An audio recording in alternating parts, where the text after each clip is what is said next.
So Brian Kelly went and poked the bear, but does it really matter? It's Locked on LSU. Here we go.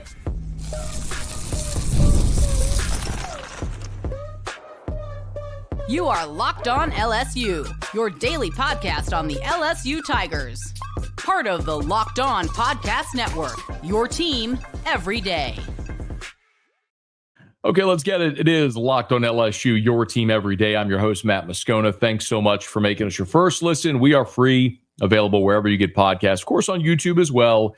So please subscribe. As always, one of the fastest ways to help us grow is by leaving your comments below. So thank you sincerely for that. On Wednesday, Brian Kelly was speaking at the Baton Rouge Rotary Club, and he made a comment calling Clemson's Death Valley, quote, Death Valley Junior. I didn't make much of it. Actually, the comments we discussed here were his comments about Tyrann Mathieu potentially being around the program. But over the ensuing days, more and more people have talked about Brian Kelly's comments. It has gotten to the players. More of you have asked me about it. So I figured, well, we should probably talk about it here so I can go on the record and just let you know how I feel. I want to give you context in just a second on the comments, but in the event that you have not yet seen or heard Brian Kelly's comments from Wednesday at the Baton Rouge Rotary Club meeting, here they are. And people talk about, well, what's your process? It is to build those traits in our players so they can deliver when their best is needed. You want attention to detail on 4th and goal. You want great habits when they're needed, when you're on the road and you're playing in Death Valley Junior, not the Death Valley. That's what you need. You need those traits on a day-to-day basis. Okay, so that's the comment that Brian Kelly made. A day later was ACC Media Day. Clemson defensive end TJ Parker was there. He was asked about Brian Kelly's comments. Here's what TJ Parker said. We're gonna handle all the talk and all that. They can have their opinion. We're gonna handle all that August 30th. Because at the end of the day, we can do all the talking. We still got to play. So we're gonna see. You know what I'm saying? They hyping up everybody across the board. All these big transfers they got. We'll see. Okay, so we'll handle that on August 30th. Our friends over at On3, they write a story about TJ Parker's comments, about Brian Kelly's comments. Whit Weeks, LSU's outstanding linebacker, goes and quote tweets that with the angry face emoji and says, let's do it. So it's extended beyond just the coaches or the coach. It's extended now to the players, and I know all the fans are discussing this as well. I have a feeling my answer is not going to be satisfactory to many of you, but that's okay. I'm going to give you my honest opinion. But I want to begin by explaining the room. So I went to journalism school, and I'll never forget this. My very first day ever in MassCom 2000 at the Dotson Auditorium on LSU's campus, Dr. Jules Demacourt, Dr. D as he was affectionately known, the first day of school, first day of class, freshman year, MassCom, he writes in giant letters across the chalkboard, and yeah, we had chalkboards at the time, know thy audience.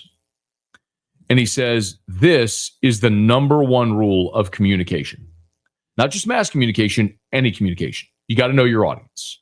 How you would present a talking point to a boardroom of CEOs will be different than a classroom of third graders. You have to know who you're talking to. And so in this context, I need you to understand, I hope to help you understand who Brian Kelly was talking to. I've covered LSU since 2003, so 22 years.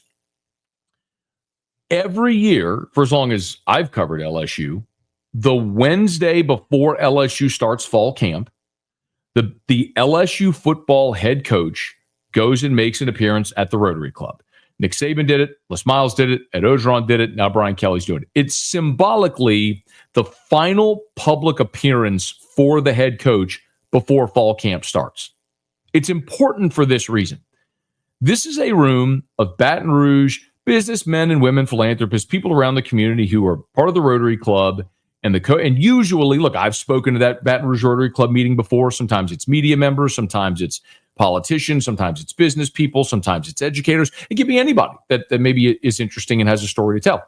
Well, they're all still people who live in Baton Rouge and are, by definition, LSU fans. And so the football coach goes and speaks to the Rotary Club meeting, and this is effectively a modified pep rally. My goodness, they hold that meeting in the South Stadium Club at Tiger Stadium because of the overflow crowd. Typically, the Rotary meetings are at Drusilla Seafood in Baton Rouge. There's a banquet hall there. That's typically where they have the meetings.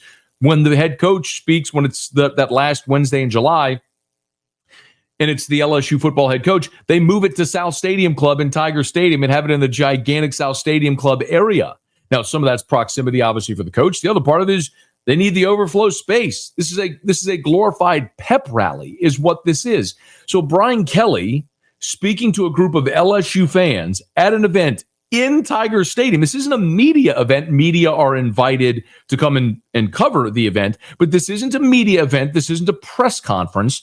If Brian Kelly is at a pep rally with LSU fans and says, we're playing in Death Valley Junior, hey, you can hear the crowd kind of laugh and chuckle a little bit. Like, it's one thing if Brian Kelly had stood up at his Monday press conference the week of the Clemson game, previewing, and takes that shot. Like he's at one of those WWE promotions. We're going to go up to Clemson, brother, and we're going to swipe him at Death Valley Junior if you smell what the Rock is cooking, whatever.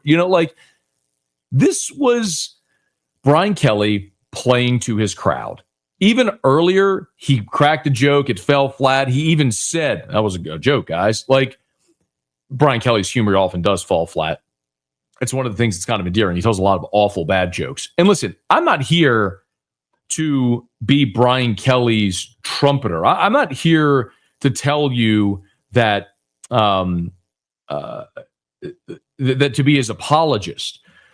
But there's a big difference in how you handle yourself in a post-game interview, in the Monday press conference, the week of a game, at media days, and when you're on a stage in front of 500 Tiger fans in Tiger Stadium addressing the crowd. It's just going to be different how you position your message. So, no, I don't have a problem whatsoever at all with Brian Kelly making those comments. And to be very honest, if Clemson needed that as motivation to get ready for LSU, that's a bigger problem with Clemson internally. Now, I don't suspect that's the case. I think Clemson is going to be plenty motivated to win that game.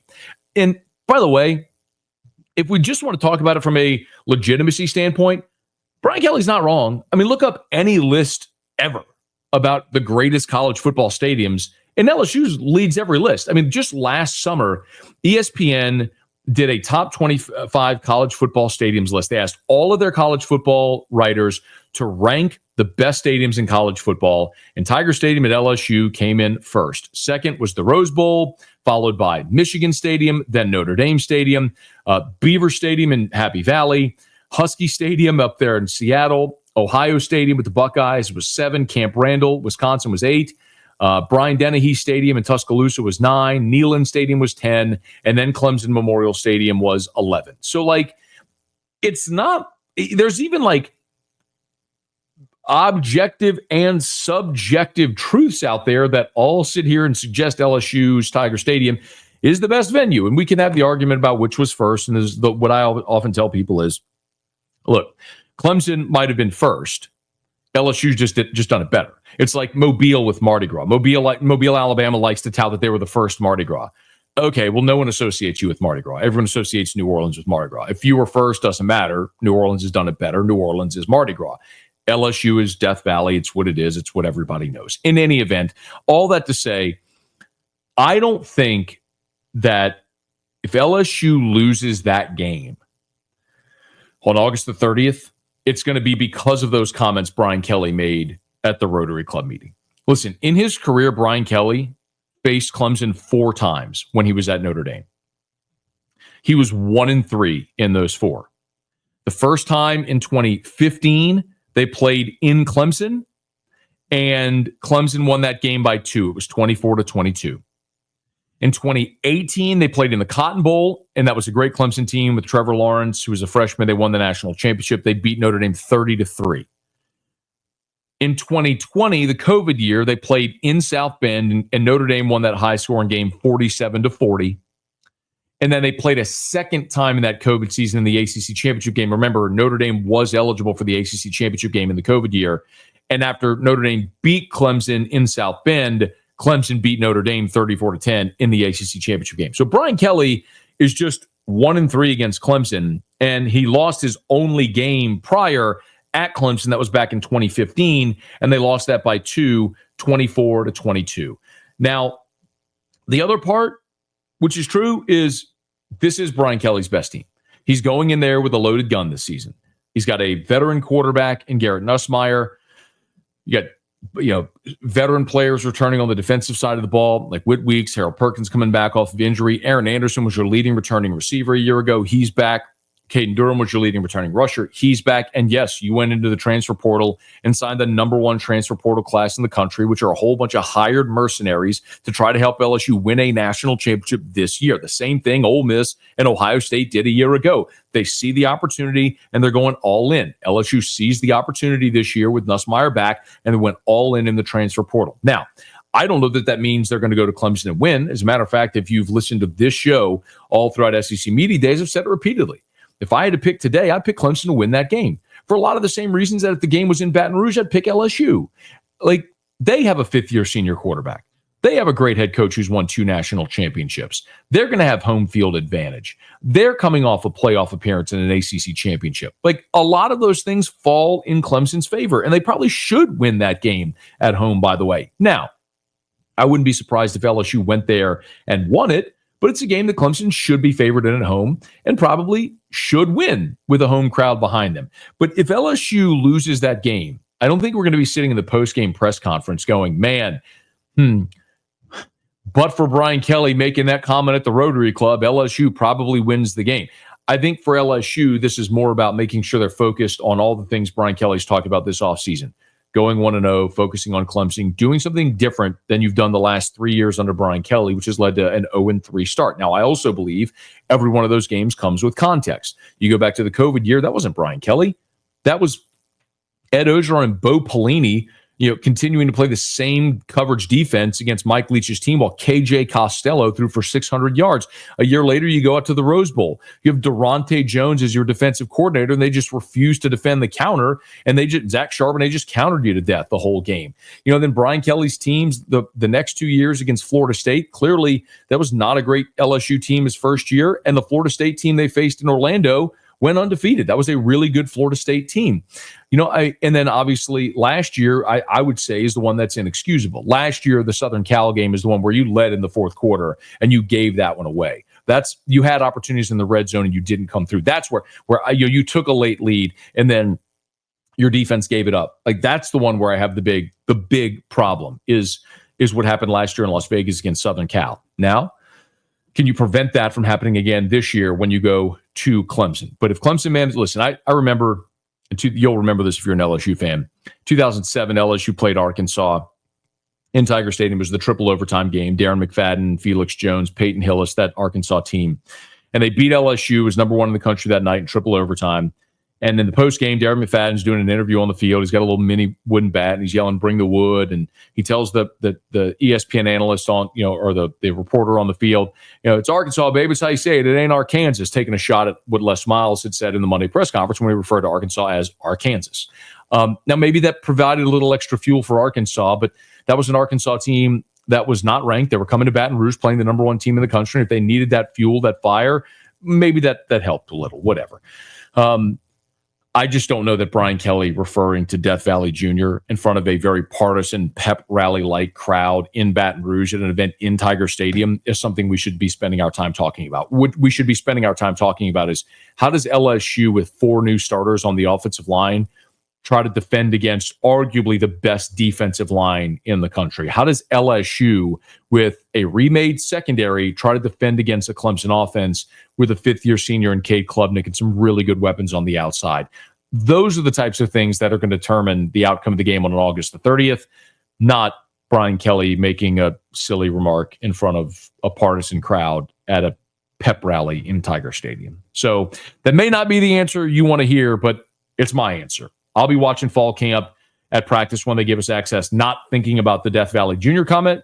I'll be thinking far more about how this offensive line is going to settle, how Joe Sloan is going to distribute the reps among all of the fantastic skill guys LSU has, how Blake Baker's going to piece this defense together. Are Whit Weeks and Harold Perkins 100% coming off their injuries from the first snap? Same with Jacoby and Guillory.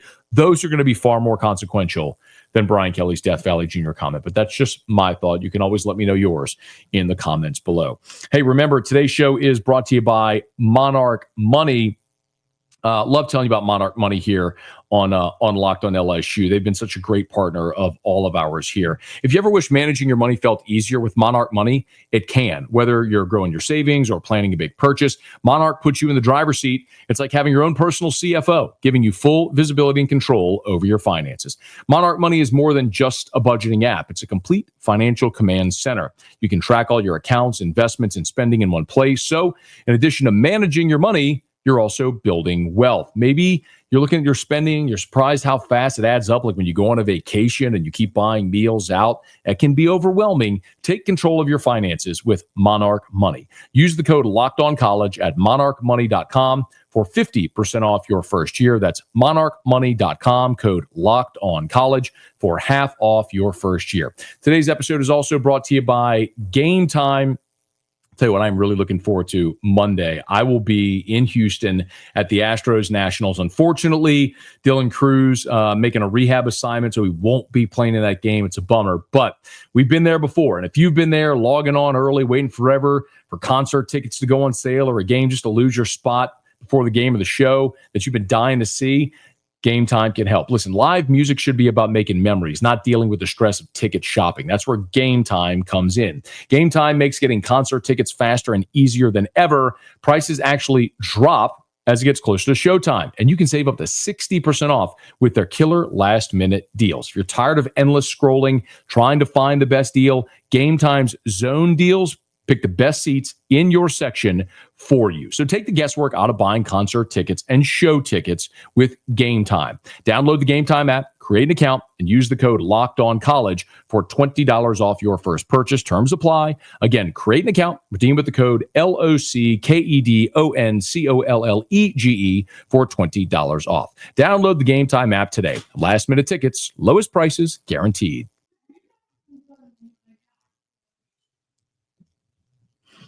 So we are now into fall camp week for LSU. And over the next several days, we hope that you'll subscribe to the channel and keep coming back every single day, because we will start to get you ready for fall camp. As of this very moment that I'm recording this, we've not yet gotten the practice schedule yet, the fall camp schedule for LSU. But Brian Kelly has been very open with the media and allowing us great access. So we'll look forward to bringing you camp updates every day we have them here on Locked on LSU. And I can tell you there are some position battles that I'm going to be keeping a keen eye on. Can Braylon Moore win the starting center job as he was brought in to do? What about at cornerback? Does Ashton Stamps hold down one cornerback job as a third-year starter, or do Mansour Delane and the five-star DJ Pickett steal those jobs? Look at safety as another thing. I mean, you've got Deshaun Spears, Jordan Gilbert coming back, but you brought in two safeties in A.J. Halsey and Tamarcus Cooley. How does that shake out here? And as we mentioned, the health of guys like Whit Weeks, Harold Perkins, Jacoby, and Guillory will be so critical to this LSU defense as they sort of push off from the dock at the beginning of fall camp and make their way through what we all hope will be a playoff appearance and more in 2025. And we'll be here for you every single day. So do me a favor, please smash that like button, subscribe to the channel, and let a friend know that if they love the Tigers, we got you here every single day for Locked on LSU. It's your team every day.